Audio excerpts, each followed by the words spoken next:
Hello, everyone. Welcome. I'm Hunter Jones. I'm the Program Manager for the National Integrated Heat Health Information System, NIHIS, and I'm hosting this webinar with the help of Morgan Szabo, the Climate and Health Communication and Outreach Coordinator for NIHIS, who's doing a ton of work behind the scenes and making this webinar possible. And we're really excited to have you here today. Welcome to the second NIHIS and NOAA Extreme Heat Risk Initiative Research Results webinar. This series is focused on presenting outcomes from a variety of heat-relevant projects that were funded by NOAA's Climate Program Office. If you missed the last one, we heard from 4 teams that were working to mitigate heat risk in Austin, Baltimore, Houston, and throughout the state of Vermont. The recording from that previous session is available on heat.gov, just as the recording from today's session will also be available on heat.gov. Today, we're going to learn about the recently released American Planning Association report, Planning for Urban Heat Resilience, as well as the newly developed Plan Integration for Resilience Scorecard, PIRS, for heat. This scorecard methodology for evaluating overlapping local plans was originally developed by a research team at Texas A&M University, and in this new project, it was extended to address heat resilience planning. Today, we will hear from the 2 leads for this project, Dr. Ladd Keith from the University of Arizona, as well as Dr. Sarah Miro from Arizona State University. Ladd and Sarah worked with communities across the country to develop and implement PIRS for heat, and one of those communities was Houston. As such, I'm also pleased that we'll be hearing from Dr. Meredith Jennings at the Houston Area Research Council for PIRS for heat. Meredith worked with a local team, including the Houston Chief Resilience and Sustainability Officer, Priya Zakaria, to assess how Houston's plans were affecting heat resilience and where there might be opportunities to have a greater impact. Before we jump in, a couple of housekeeping details. As I mentioned before, we're recording this. We will post the recording in a couple of days to heat.gov. We encourage you to ask questions of the presenters during the webinar at any time, and you can do that in the GoToWebinar control panel. You should see a questions box, and so at any time you like, you can put a question in there and we'll have it for the future. We will turn to those at the end of the presentations to get those questions to the speakers. And I think that's it for housekeeping, so why don't we get started? I am pleased to introduce Joseph DeAngelis from the American Planning Association. This project would not have been possible without APA's partnership, and the outcomes that are being discussed today will be available on the APA website. And you can find links there from heat.gov as well. We're glad you're with us today, Joe, and so I will turn the mic over to you for a few opening remarks. Awesome. Thanks a lot, Hunter. Hopefully everybody can hear me okay, and I'm seeing my presentation. Thanks a lot. So hi, everybody. Thanks for having me. My name is Joe DeAngelis. I'm a planner and research manager with the American Planning Association. We've been collaborating with Ladd, Sarah, and the team for the last couple of years on a wide variety of resources related to urban heat resilience. I'll be highlighting those really briefly just to kick things off today, since they are also co-hosted on APA's website. Really briefly, I'd like to talk about APA's foresight practice just to provide a little bit of framing for us. We have this foresight practice, which is really intended to identify emerging trends and critical issues that we think planners need to be aware of and act upon over the coming decades. We produced and published a report on this back in January. That's the one you see on your screen. But we'll be releasing another one this coming January 2023. In this report, we do a deep dive on urban heat as a topic of critical importance both for us as an organization and we think for planners. And that thinking was really kicked off by the work that Ladd, Sarah, the rest of the team have done over the last couple of years in this area. You go to the next slide, please. So our work in urban heat in collaboration with Ladd and Sarah, it began a couple of years ago when they began work on their PAS report, PAS 600, Planning for Urban Heat Resilience. This report kind of is intended to provide guidance to help practitioners increase urban heat resilience equitably in communities. The report is really well developed to provide an in-depth overview of the contributors to urban heat and equity implications that are associated with that. And it lays out a really solid framework for urban heat resilience and collections of strategies that might help planners mitigate and manage heat across a wide variety of plans and policies and actions. I think they'll be getting into some more detail with that later in the presentation, but you can find that report, which has gotten a ton of excellent feedback and coverage even outside of the planning world, if you wanted to visit planning.org/PAS/reports. Next slide, please. We also worked with them on the very recently released guidebook that Hunter mentioned before, the Plan Integration for Resilience Scorecard for Heat. PIRS for Heat was developed as an extension of the original Plan Integration for Resilience Scorecard. The goal with this work was really to provide planners with a framework for evaluating their heat-related policies across many local plans, and understanding if they actually are aligned toward improving outcomes, or if there are critical areas where they might be working against each other. This is really important work, we think.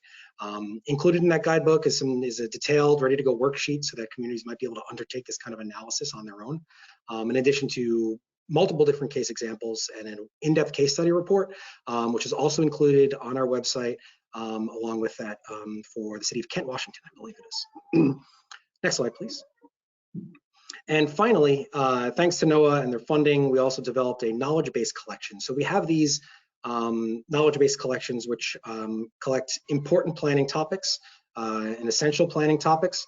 For this one, we developed one for urban heat.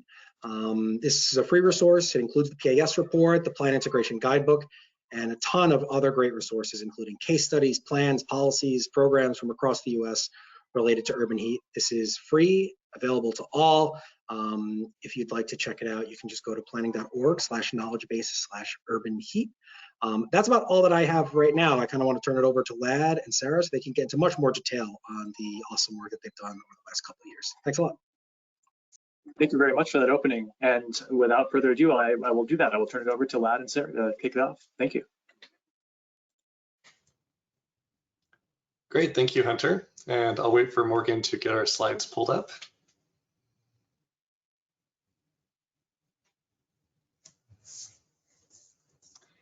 Great, thank you so much, Morgan. So Lad Keith here, Assistant Professor of Planning at the University of Arizona, and I'll be presenting our Plan Integration for Resilience Scorecard with my colleague Sarah Muro from ASU. And this project, of course, was a partnership with Philip Burke from UNC, Joseph DeAngelis, who just spoke, and then some of our many students who are involved in this project, Lauren Jensen, Shaylin Trago, Erica Schmidt, and Stephanie Smith. Next slide. As was already mentioned by Joe, we have this Planning for Urban Heat Resilience report through the American Planning Association, where we define urban heat resilience as proactively mitigating and managing urban heat across the many systems and sectors it affects. Next slide. And within this report, we lay out 7 principles for urban heat resilience planning, where we really try to comprehensively look at how to plan for urban heat in communities. That includes setting clear planning goals and associated metrics, building a comprehensive fact base, developing a diverse portfolio of heat mitigation and management strategies, managing any uncertainty that may be there at the local level, coordinating across planning efforts, inclusive participation in planning processes, and effective implementation, monitoring, and evaluation. Next slide. And for the plan integration approach that we're going to go over next, we're really focusing on coordinating across local land use planning efforts. So that's principle number 5. Of course, again, we cover all of the rest of the principles in the report. And what we're focused on with the land use planning is really the heat mitigation side of urban heat resilience. And so equally important is the human element, looking at heat management, preparing and responding for the heat that we cannot decrease in our built environment, or those that come with heat wave or extreme heat events. So again, this is really focused on land use planning efforts, and that's the top half of that sun, so the heat mitigation side of things. Next slide.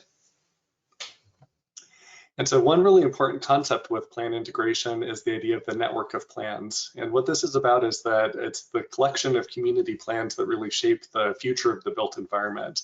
And unfortunately, these plans are often rarely coordinated due to lack of time and resources. Different disciplines, different departments, different government agencies at the local level just don't have the time to read through the plans and really understand what each of those departments is doing separately. When that occurs, there can be missed opportunities to reduce conflicting priorities, and in the heat hazard world, unfortunately, reduced or even negative effects on hazard planning outcomes. Next slide. So Sarah and I had previously done a survey, a national survey of heat planning, and what we found with the survey really confirms this idea that Heat planning is not occurring in a single plan in communities across the United States, but it's really occurring across a whole spectrum of the network of plans within communities. And so we found that within the survey, 65% of respondents addressed heat in some plan, but that was spread out again. 36% said within a sustainability, climate action, or resilience plan, 25% said within a comprehensive plan, and 19% said within a hazard mitigation plan. So again, the point here being that heat planning is really occurring across a wide spectrum of local plans and don't live in just one single plan in a community. Next slide. So with these visual examples, as an urban planner, we often look at the comprehensive plan as being the overarching document that guides the future of the built environment for a community. As you can see here, everything is colored in. The comprehensive plan is supposed to guide the vision for all of those areas. Next slide. That may differ a little bit. The climate action plan may also have an effect on the physical built environment, but in some places, maybe it's just looking at things like additional solar panels or green roofs or walls, which can also have an effect on the urban heat. Next slide. Of course, also FEMA adopted hazard mitigation plans, and these in some places may be a lot of focus on flooding, so things like green stormwater infrastructure that can have a cooling benefit for the community. Next slide. And then things like a parks and recreation or an urban forestry plan, which also increases urban greening. Next slide. And then in many communities, we also have transportation plans, of course, and these transportation plans may unintentionally increase parking lots or have roadway widening projects, and those may be good for transportation outcomes, but for the urban heat may have a negative impact and increase that urban heat island. Next slide. And so the idea here is that to really understand what's happening with the urban heat profile or future for a community, we really can't just look at one of these single plans. We have to look at all of them in concert to really understand what's going to happen to that urban heat profile for the community. Next slide. So that's where the plan integration for Resilience Scorecard comes in. And as was mentioned before, this is designated the plan integration tool of choice by the APA and FEMA, and was originally developed for flood hazards. And so the idea here is that with this approach, you can identify inconsistencies across the community's network of plans. It gives a way to systematically evaluate current hazard planning strategies, compares the combined effect of those strategies against both hazard and social vulnerability. You can identify opportunities for improved planning, and then ultimately the hope is to bring together traditionally siloed disciplines and departments and help align the vision and the community's planning efforts. Next slide. So PIRS has been used quite a lot for flood planning research, and so there's been several different studies. It's been used for flood planning in the United States, longitudinal analysis to explore if flood planning is improving, used to explore social equity and community resilience, used as a geodesign tool, used to look at protection of networks for flood infrastructure, and has also been applied in Europe and the Netherlands. Next slide. So that's where PIRS for heat comes in and was mentioned before. Again, the project team was granted a grant through the Extreme Heat Risk Initiative from NOAA, and our objectives were to adapt that original PIRS that had been developed for flooding, but to adapt it to the unique complexities of urban heat. We worked with pilot partner communities of Baltimore, Boston, Fort Lauderdale, Houston, and Seattle, all who had been in the NIHIS heat mapping campaign. And the objective here was to determine if their heat mitigation policies were targeting the areas with either higher heat or higher social vulnerability. Next slide. So I'll walk through very quickly the process for PIRS for heat that we developed in partnership with our communities. So we'll go through each of these steps in more detail, but the idea here is that first you create the scorecard, then you analyze the scorecard, and then you use those results to help advance community resilience. Next slide. So the first step is to look at policy tasks and assemble the network of plans. So which plans in the community are you looking at? For the original 5 pilot communities that we worked with, we included the comprehensive plan, hazard mitigation plan, climate action plan, and some of them had an adaptation to resilience plan that we included. Next slide. The next step is to generate lists of applicable policies. And important to note here that a policy, as we define it, is really looking at specific land use planning related actions that achieve goals, so regulations, programs, and designs. We had 2 grad student coders for improved intercoder reliability and coded the policies in what we developed that would eventually become the PIRS for Heat workshop that's also available on the APA website, and we'll make sure that everyone has access to that link. And to be included in the analysis, as we were coding, the policies had to pass something called the 3-point test. Next slide. So here with the 3-point test, the idea is the first point of the 3-point test is that the policy had to potentially reduce or increase vulnerability to heat. So there's an example from the Boston General Plan. And you can see here that it includes an active transportation corridor, which could decrease car use and thereby decrease waste heat emissions. It also has a note about green space, which of course urban greening can help decrease heat as well. Next slide. The next point on the 3-point test is that it has to contain at least one mappable place-specific term, which could be the whole city. And in this case, for the plan, it says along Columbia Road for this one policy. And the next slide. It also has to contain a recognizable policy tool or form of government intervention to achieve specific objectives and outcomes. And in this case, it says invest, which we would interpret as a capital improvement policy tool. Next slide. So we, in addition, once we obtained and coded those policies, we also looked at the policy tool categories that they fell under. So I won't go through these, but you can see we're looking at land use analysis and permitting processes, capital improvements, development regulations, land acquisition, financial incentives and penalties, public facilities, and then post-disaster reconstruction decisions. Next slide. We also looked at heat mitigation categories so that we could provide the communities back with a list of the heat strategies that they were using. So included the categories of land use, urban design, urban greening, and waste heat. Next slide.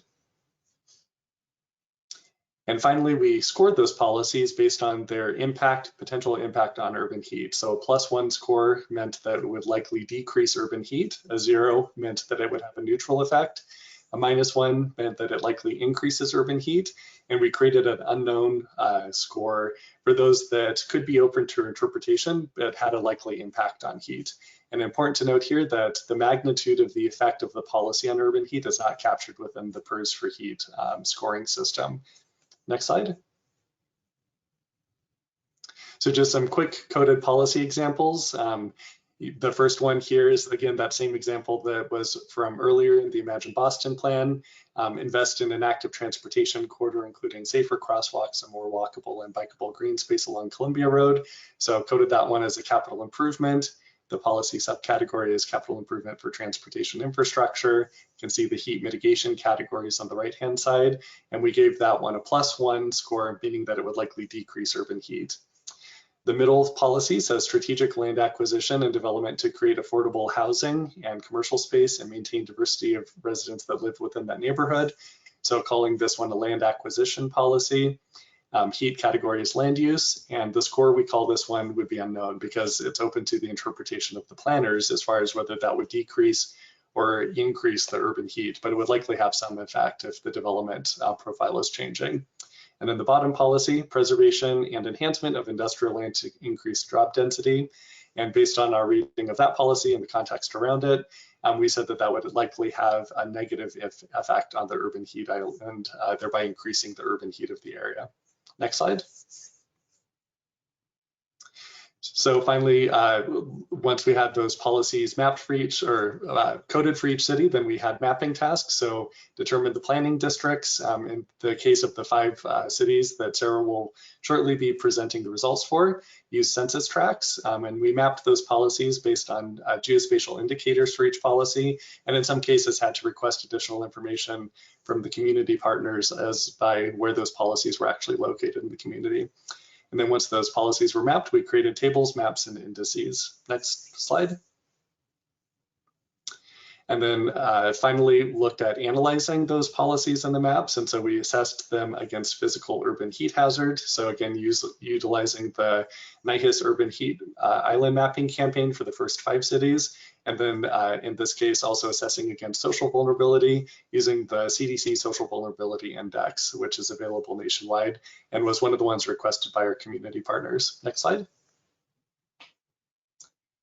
And then finally, advancing resilience. And again, this is the idea that once we have this information that's all locally relevant, we have to get it back into the hands of the people who can actually use it. And so the idea here is to help recognize gaps in policy-induced vulnerabilities, strengthen plan integration through future plan updates, and share stories and lessons learned, and also connect those disciplines within cities. And I'm including this picture. Sarah and I actually were just in Tempe on Monday of this week and presented the results of a separate but related plan integration for Resilience Scorecard for Heat for Tempe, Arizona.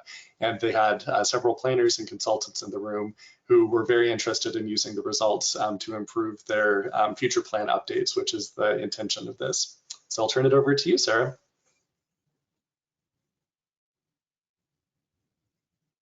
Great. 1 second. Sorry, I was just getting unmuted there.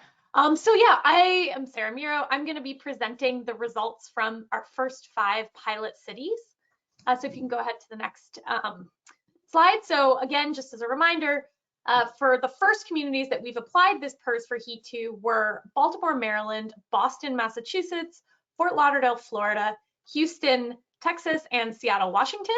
So we were really trying to get, a diverse set of communities with, different types of heat risk, different geographies, different planning approaches, and obviously distributed across the US, different sizes. So really trying to make sure that this methodology could be applied in very different cities.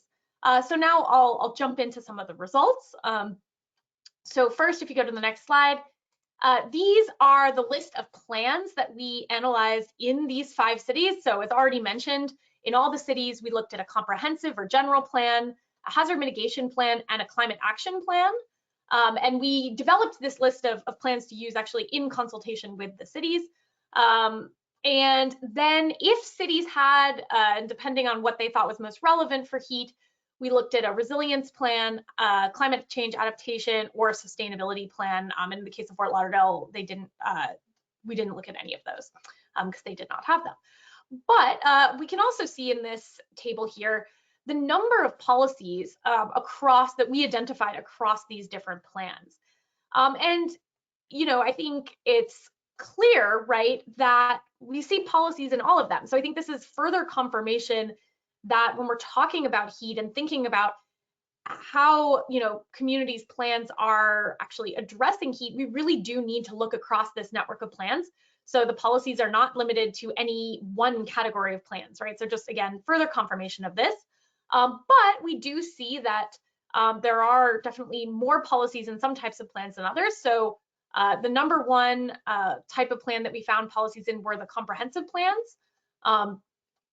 And they had the most in all of the city, most of the cities, followed by the climate action plans, then the sustainability, resilience, or adaptation plans, and actually hazard mitigation plans tended to have the least policies across all 5 cities.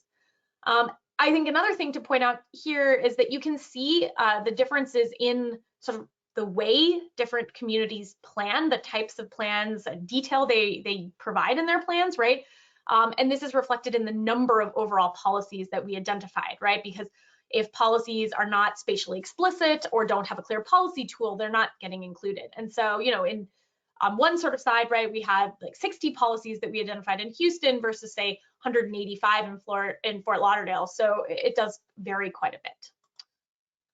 If you go to the next slide, we can see the distribution of those policy tools, right, that we categorize the different policies that we identified as. So what kind of sort of mechanisms are policy mechanisms, right, are the different cities using to address heat? And I think one thing here is that the patterns are actually surprisingly similar, despite the very different ways of planning and a number of policies, as well as just community characteristics of these 5 cities, right? So we can see that across all 5 cities, capital improvements was the most common policy tool used for heat mitigation, followed by development regulations and land use analysis or permitting development regulations or land use analysis and permitting related policies. And these three categories together accounted for over 90% of all of the policies across the 5 cities that we found, right? Now, 4 of the 5 cities did have a few land acquisition policies or financial incentives or penalties that were relevant to heat.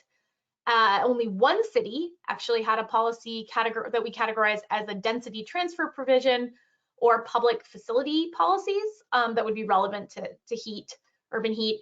And we did not find, perhaps unsurprisingly, any post-disaster reconstruction decision related policies, but we still included this in our framework because, you know, in the future, if heat, disaster declarations happen, or if, heat is considered more and more as a disaster, then, those could potentially happen, right? But we're not really finding that at the moment. Moving on to the next slide, we can see how those policies were categorized based on their heat mitigation strategies. And again, here we see actually pretty similar patterns across the 5 cities. So in all 5 cities, waste heat was the most common heat mitigation strategy. Almost half of all of the policies across the 5 cities had the potential to sort of reduce waste heat. So this was mainly a lot of sort of transportation related policies, things like, active transportation, pedestrian, cycling improvements, right? Things that would reduce automobile use and thereby reduce waste heat. Whereas we saw sort of less, right, of waste heat policies that were broken down into the subcategories of, improving energy efficiency or adding cool roofs and walls. Those were just sort of less common. One thing I think that's worth noting here is that many of these policies, particularly these, transportation related waste heat reduction potential policies, were not actually identified in the plans as having a heat mitigation benefit. This is something that we're analyzing and showing that, suggesting they would have that potential, but they're not being promoted for that in the plans. And so I think moving forward, this is a potential, this is something that communities can do actually, right? In terms of promoting these policies, is to highlight the potential heat mitigation co-benefits of some of the actions that they're already hoping to do for other reasons as well, right? So thinking about these as potential sort of win-win strategies. So in addition to the waste heat, which again was the most common, we also see that urban greening and land use related categories were both quite common. And on the other side, urban design policies, so things that are kind of more at the site or building level, like the way buildings are oriented, whether they incorporate shade structures. These sorts of things were less commonly included in plans. And now in part that's because we didn't include things like, specific building ordinances or codes, right? But I think, it is worth highlighting that as a potential area for additional attention in the future across communities. Moving on to the next slide, we can see the distribution of these scores, right? So we can clearly see that most of the policies that we identified, the vast majority, were assigned a score of +1, right? So they have the potential to mitigate heat. We really found very few policies that we felt would clearly actually increase or exacerbate urban heat. And this is of course a good thing, right? But we do find a lot of policies that we think would likely affect heat, but there wasn't enough information or detail in the way they were described to determine whether it would be positive or negative, right? So these are the policies that we classified as unknown. And these are things like, proposals for new mixed use development where, it's really going to depend on how that development is ultimately planned, designed, implemented, right? Whether it's actually going and what it's replacing in that area, right? To determine whether it's actually going to have a positive or negative impact on urban heat.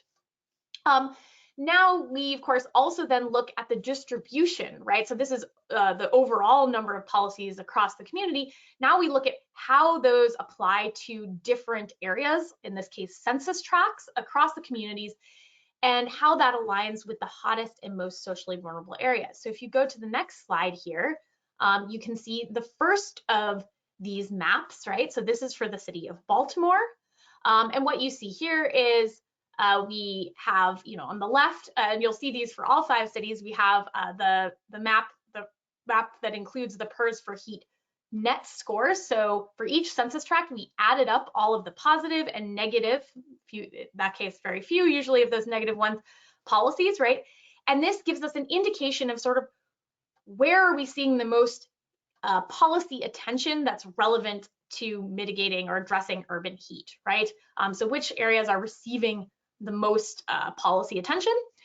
And we can compare this then with information like those temperatures from the NIHIS Urban Heat Island mapping campaigns and the CDC social vulnerability maps. We also, in addition to creating these maps, which I think you can start to look at and sort of make these connections visually, we also did some statistical comparisons to see if there were clear sort of overall patterns in the different, in these different indicators for each census tract, to see whether communities are sort of systematically targeting hotter and more socially vulnerable areas with a greater number of heat mitigation policies. And looking first at Baltimore, we can see that the net scores from the PIRS for heat scorecard and both the afternoon temperatures from that heat mapping campaign and social vulnerability scores are not correlated, right? So that means there's not clearly consistently more heat mitigation policies in those hotter areas or in the more socially vulnerable ones, according to this CDC index, right? But we actually do see that temperatures and social vulnerability in the city of Baltimore tend to be correlated. So this means, again, that hotter areas are tending to have more socially vulnerable populations potentially, which, would potentially compound heat risks. And I think also could, add additional motivation to really try and target these areas in the future for heat mitigation policies. So that's Baltimore. Moving on to Boston. Next slide. Boston is the one city out of the 5 where we did find actually a significantly positive correlation. So, a positive relationship between those net policy scores, so the policy attention in census tracts, and the hotter and more socially vulnerable areas. And this is, I think particularly impressive given that actually those 2 areas, the socially vulnerable and hotter areas, are not necessarily co-located. They're not actually correlated. So I think this is a good thing here. Moving on then to Fort Lauderdale, we do not find any statistically significant relationships.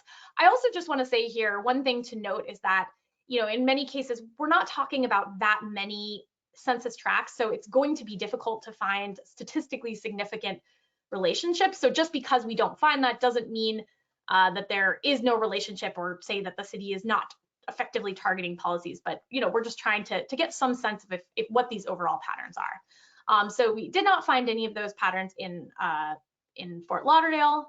If you move on to Seattle, here again, so next slide, we did not find that the policy attention and heat mitigation policies were consistently targeting the hotter or more socially vulnerable areas.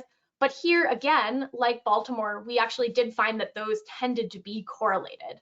So again, perhaps added motivation to really target these moving forward. And then finally, moving on to Houston as our final city here, and we'll hear more about this in a second. Here again, we did not find any statistically significant correlations, so no sort of clear relationships here. So if you go to the next slide, just to sum up here, some of the sort of key findings and takeaways, I think, from these initial 5 applications of the PIRS for heat.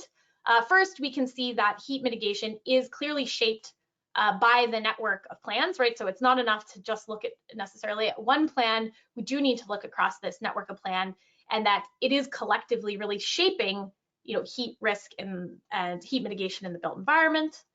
We can see that many policies that were not explicitly, again, linked to heat in the plans do actually have the potential to mitigate it. And I think this is an opportunity for communities to promote co-benefits, right, associated with some of these actions.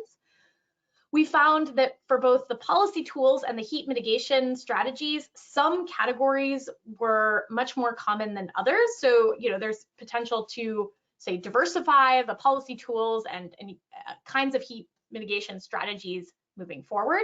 So we see on the policy tool side, capital improvements, again, land use analysis and permitting and development regulations were most common. For heat mitigation strategy, waste heat, urban greening, land use, less so urban design.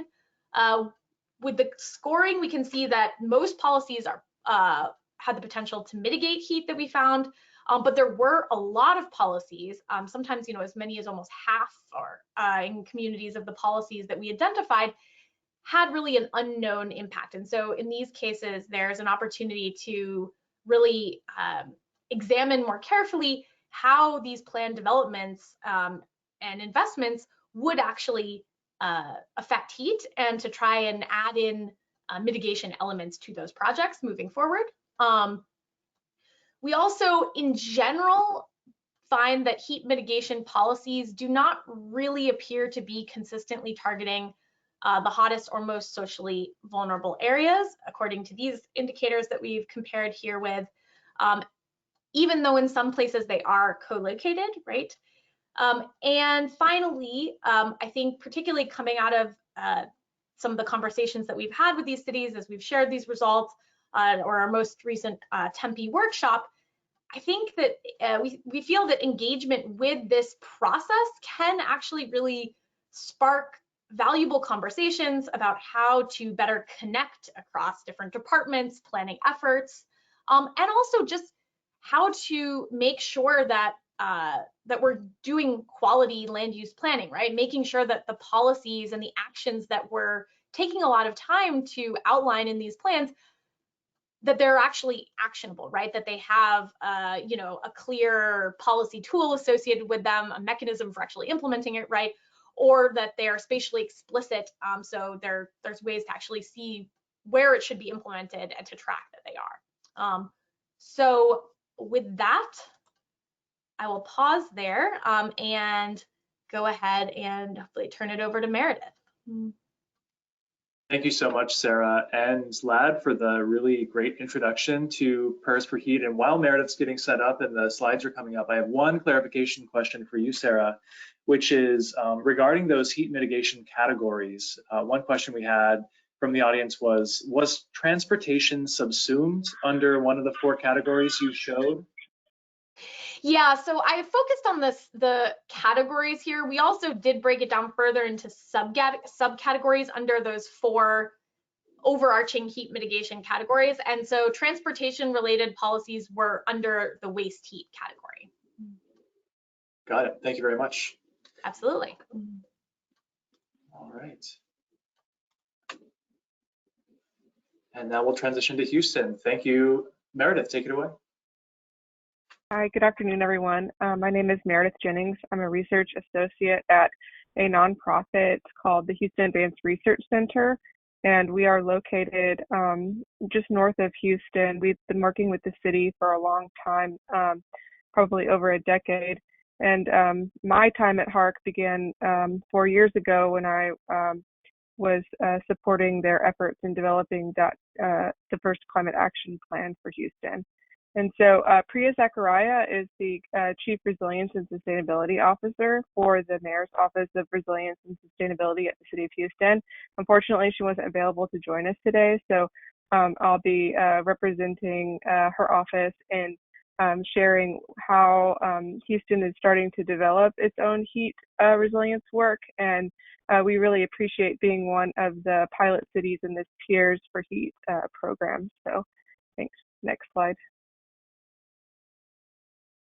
So I mentioned that, and I know that this was shown in previous slides, but the City of Houston in 2020 released 2 strategies.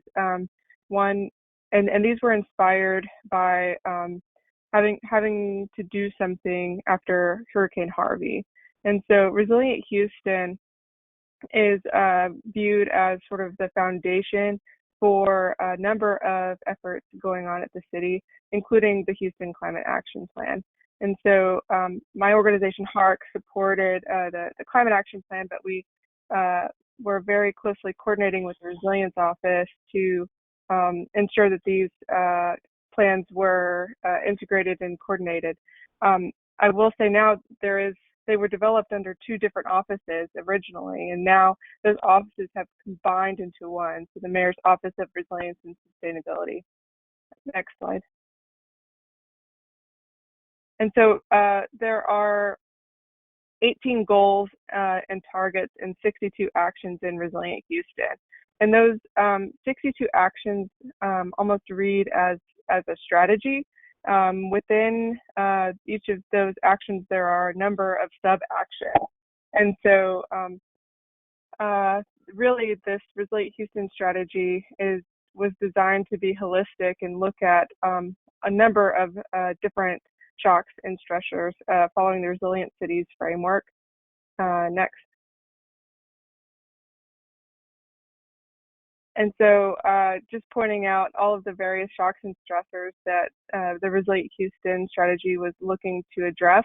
And extreme heat was one of those that was identified in a resilience assessment conducted before the plan was developed. But obviously there are a number of different, things that the city was looking to address through this resilience strategy that were specific to Houston, including, economic, built environment, health, and equity, as well as climate.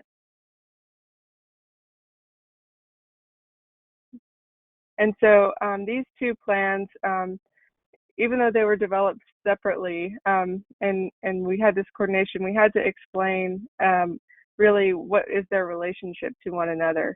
And so on the left-hand side, you see, the causes of climate change, and that's really what motivated the Climate Action Plan to be that mitigation effort to reduce the citywide, community-wide greenhouse gas emissions. And what Resilient Houston was designed to be was, how does the city build forward and prepare for climate change? So it was more of the adaptation strategy. There are a lot of overlapping actions between these 2 efforts, and a lot of the mitigation pieces were included in Resilient Houston as well, because of this importance to have both mitigation and adaptation in that resilience strategy. Next. And so prior to the information that we had available during the development of those 2 plans, there was a climate impact assessment that was done by Dr. Catherine Hayhoe and Ann Stoner of Texas Tech. And this is showing the results from that report. And so what they did was use downscaled climate projections for the city of Houston. And they had a number of different indicators that were selected and modeled out to the year 2100. And so, what this next, I think I only show one slide here, is just showing the ones that were relevant for extreme heat. Yeah, so there's the days per year above 100 and the nights per year above 80. They also looked at the temperature of the hottest day, length of the longest heat wave, and how long and how early that onset of summer will look like. And so these images on the right were sort of the scary motivators to include heat in Resilient Houston because of what is expected to come. And it also was used in partnership with the Sustainability Office to, again, motivate the community about the need to reduce emissions based on the different emission scenarios, low or high. Next. And so even though extreme heat is mentioned as one of those shocks and stressors, and and heat was one of the most powerful indicators in the climate impact assessment, there was really only one explicit action in Resilient Houston about combating extreme heat, and that is Action 16. So there's an excerpt shown on the left of what these action templates look like. These are what Vlad and Sarah were, I guess, analyzing and coding. So there's a description of what what's the motivation of the action. There's an inclusion of implementation partners, what shocks and stresses the actions address, what's the relative time frame to do this action, and they also linked all of the actions to the USDN, the Sustainable Development Goals. And so there are 5 sub-actions under this particular action. And the first one was to launch an Urban Heat Island campaign. And so I've been working with Hunter for a little while because we helped lead in partnership with the city and Harris County Public Health and the Nature Conservancy that heat mapping campaign that was included in the PIRS study. And so the whole vision was let's do the heat mapping so we can know where to prioritize the interventions. And so your basic interventions here were included, from the EPA recommendations, tree planting, cool green roofs, pilot cool pavement, and shade structures. And so, another large effort that came following Resilient Houston was a lot of green stormwater infrastructure.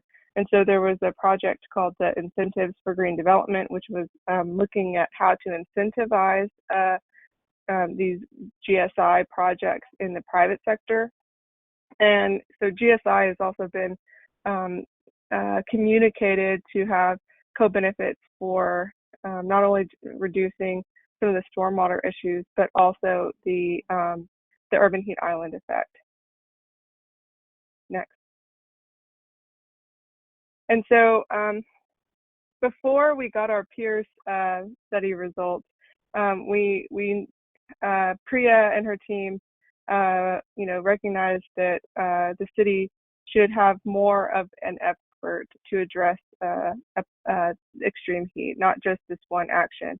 And we know that a lot of the things that are included in Resilient Houston, have been coded to address that shock of extreme heat in throughout the plan.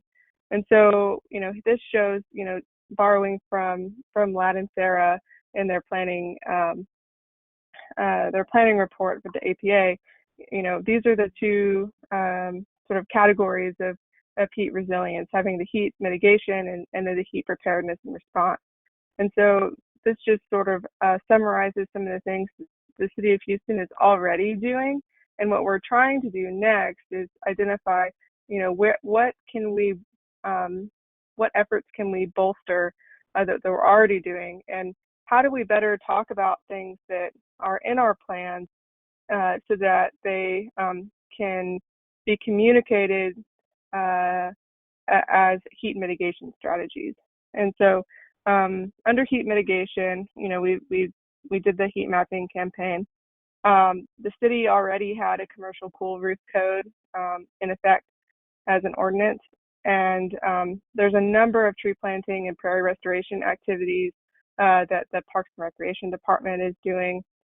I mentioned before that Incentives for Green Development program. The Green Building Resource Center is located in the Houston Permitting Office as a showroom for different energy efficiency options for commercial and residential properties. And they also have an educational booth about the urban heat island effect. And the Urban Land Institute in 2021 did a virtual technical assistance panel specifically for Houston on urban heat island mitigation, and then of course the PIRS for heat study. And so I won't go into the things that are on the right-hand side since this is focusing mostly on heat mitigation, but we are also trying to improve the heat preparedness and response strategies. And so we have some existing activities where we partner with Reliance or NRG on some Beat the Heat promotions and things with the cooling centers. And there's also a project that with our utility, CenterPoint Energy, who provides the transmission and distribution for electricity throughout the city. They are working with Houston on a energy master plan called Resilient Now. And so just trying to better communicate how what we're already doing is addressing heat, and what we plan to do also addresses heat is why, if you go into the next slide, why we find this activity of the PIRS for heat very, very powerful. So I recently, I guess a year ago, started working again with the city on implementation of Resilient Houston, the Climate Action Plan. And one of the things that my organization, HARC, was tasked to help do was to develop a roadmap to help implement these two plans, and also help to combine them now that they're not in two offices, they're in one combined office. So how do we get all of these plans in the same kind of place so that one office that's responsible for implementing and coordinating has all the information that they need to expedite different actions? And so one of the things that we ended up doing, if you go to the next slide, is similar almost to the results from PIRS, and that we had listed all of the actions and organized them so that way we could know, well, how does this contribute to heat, for example, or flooding, or building optimization and things like that. And so what our plan now, now that we have the results from PIRS, is to we've incorporated the results into our master roadmap, so that way we can, I guess, more nimbly find some of these efficiencies as we start to develop a heat program, and be better able to communicate how these actions will address heat mitigation in Houston. So that's my last slide is coming up. So this is just one example that I pulled together this afternoon, showing going from the left. There's this is all the actions within Resilient Houston and the Climate Action Plan that scored positive for heat mitigation, and then showing what those heat categories and subcategories were according to PIRS. And so this just shows us getting and which department is responsible for leading the implementation of which action, and what target year they're supposed to complete this work. So this will just help us, again, tell a better story about why certain actions will help to address this issue of urban and extreme heat in Houston. So thank you again for inviting Houston to participate in this panel, and happy to answer any questions.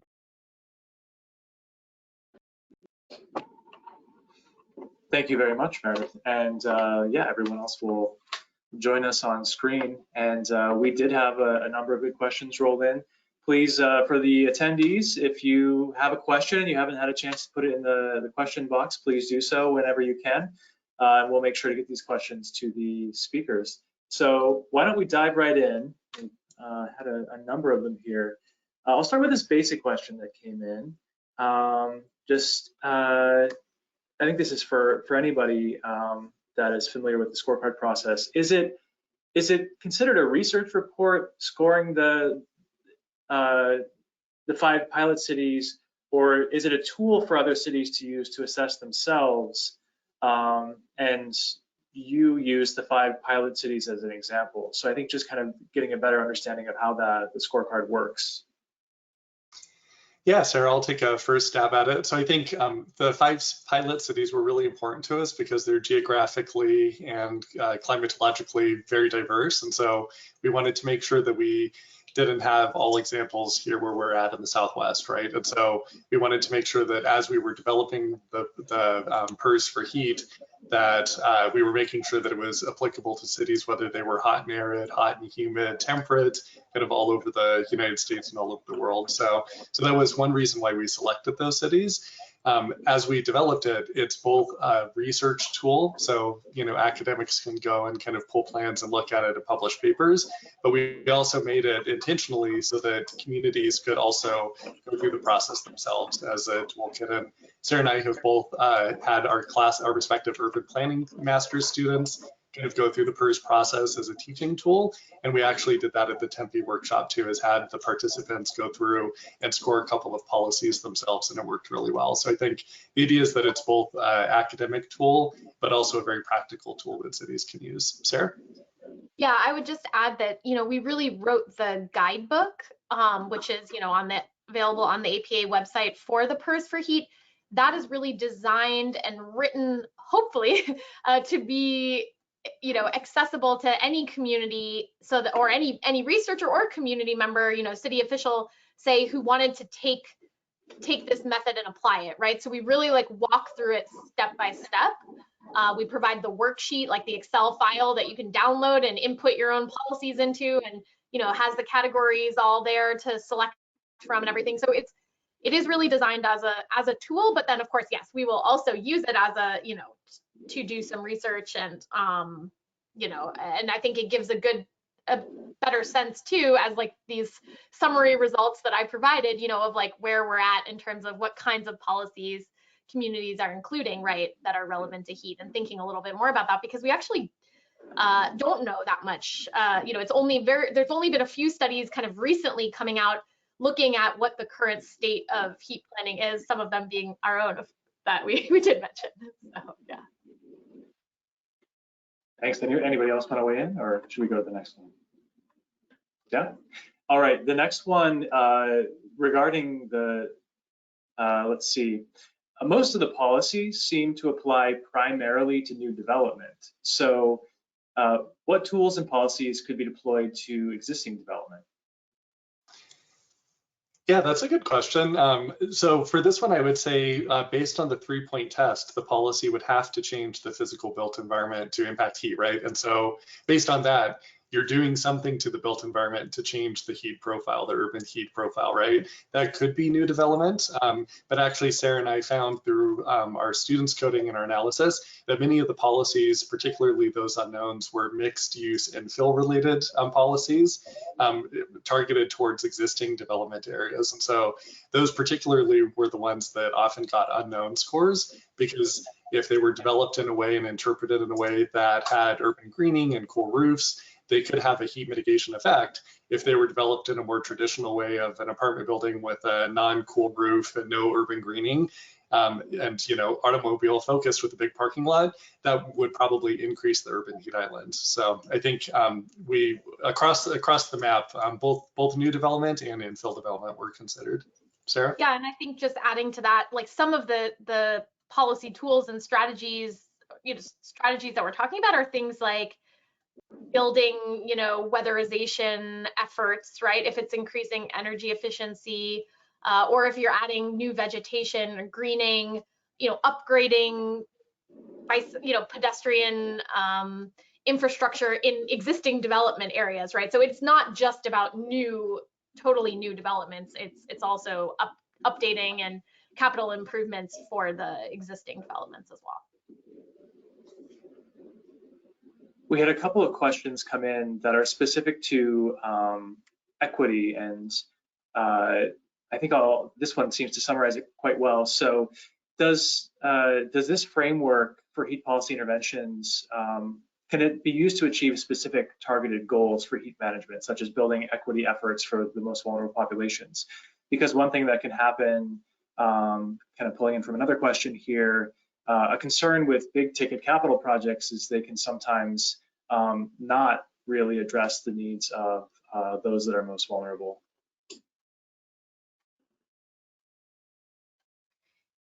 Yeah, I mean, I think at a sort of larger scale, I think this approach is designed to help target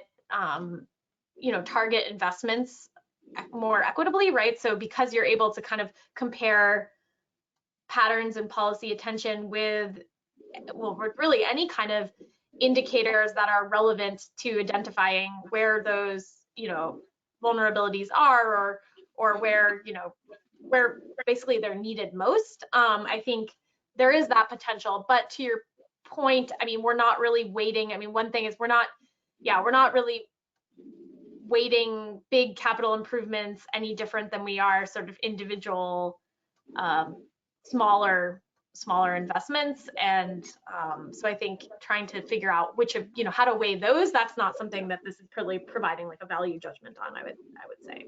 Lad, do you want to add anything to that? Yeah, I would just add, of course, for this project, we used the land surface temperature, the urban heat island maps from the NIHIS campaign and the CDC Social Vulnerability Index, but many communities have other ways of understanding equity at a local level, other homegrown kind of indices or maps, and so those could all be incorporated in the PIRS for heat process as well. So it doesn't necessarily just have to be the two that we used for this project. Yeah, and the one other thing I would say too is that, you know, aspects of how you implement these things, like is it done in partnership with communities, is going to be really important to the equity, you know, these kind of more process related elements. And this is very much focused on, okay, what are the actual, you know, what are the actions that have a physical connection, as opposed to more of these more process related efforts, capacity building, or really for that matter, any of those heat management policies, which are going to be really, really important for protecting, you know, people from, you know, negative health related impacts, right? Those are not even part of this analysis. So I think, you know, those are a big part of our overall urban heat resilience planning framework. And, you know, I think really, really critical for communities. They're just out of the scope of this particular PIRS for heat approach. Thank you very much. Though we're a little bit over, I want to ask one final question because I want to direct it to Meredith. So after a city goes through the scorecard, for example, Houston, what are you hoping they will do? Will they perhaps add certain policies, stop others, change the geography of the policies? I'm guessing you could probably do any of those things. So I'm kind of wondering, as a case study, if there are any that you might start out with based on some of the early findings. I think, you know, looking at those 29 unknown policies that we have that, you know, didn't get coded because they weren't specific enough, that is probably, you know, something we'll look at and see how we could modify those in an addendum to Resilient Houston that would be focused on extreme heat. So this was, you know, very timely for us as we are thinking about how to communicate a heat resilience strategy. Because we already have, you know, Resilient Houston and the Climate Action Plan. This process helped to identify some of the gaps in, you know, communicating how we can start to address extreme heat and where we need to put more effort. Fantastic. Thank you all, Joe, Lad, Sarah, Meredith, and Morgan, for helping us pull this webinar together. I learned a lot myself, and everyone for attending. Please join us for the next one, which we will announce not only on heat.gov, but also you can follow us heat.gov on Twitter, as well as sign up for our newsletter, the Heat Beat, which you can also find a way to register for on heat.gov. So thank you, everyone, and we'll see you next time.